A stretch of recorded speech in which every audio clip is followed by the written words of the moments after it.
বন্ধুরা, গোলাপগ্রাম নামে খ্যাত আমাদের সাভার উপজেলার বিরুলিয়া ইউনিয়নের অন্তর্গত এটা এটা মৈস্তাপুর, কমলাপুর, সাদুল্লাপুর এই অঞ্চলটা টোটালটাই গোলাপ চাষের জন্য খুবই উপযোগী, খুব উপযুক্ত এই জায়গা বা উপযুক্ত জমি, মাটি যেটাকে বলা হয়।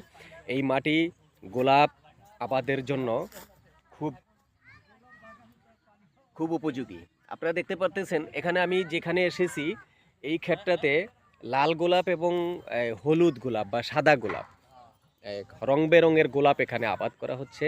আপনারা আমি হয়তো ভিতরে যাচ্ছি না, এখনও এটার ফুল কাটা হয়নি, ফুল কাটবে, তো সেই সুবাদে আর কি।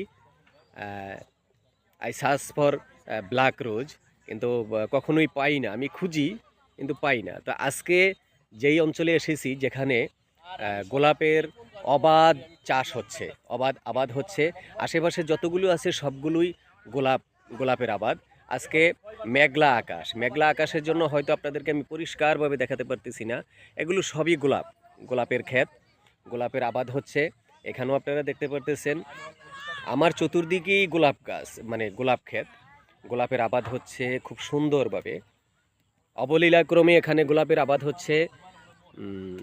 আপনাদের দেখানোর চেষ্টা করতেছি যে কত সুন্দর আবাদ এখানে হচ্ছে। এখানে অনেকগুলো গোলাপ কলি, যে কলিগুলো কিছুদিন পরেই ফুটবে। একটি গোলাপের স্নিগ্ধতা, মুগ্ধতা মানুষকে আরো মুগ্ধ করে তোলে। ফুলকে ভালোবাসে না কে? ফুলকে তো সবাই ভালোবাসে। সেই সাথে ফুলের কলিকে রক্ষা করতে হয়, ফুলের গাছকে রক্ষা করতে হয়। এই যে রক্ষণাবেক্ষণ বা আরও যা কিছু করা দরকার, এই যিনি আবাদ করতেছেন, যেই কৃষক বা যেই ফার্মার আমরা যাদেরকে বলি, যারা গোলাপের আবাদ করে থাকেন, এই তাদেরকে আমরা গোলাপ চাষি বলি। গোলাপ চাষিদের মধ্যে আমি আপনাদেরকে নিয়ে যাব এখন, ঠিক সেই গোলাপ চাষির সাথে একটু কথা বলার জন্য যাব। আপনারা সাথে থাকুন।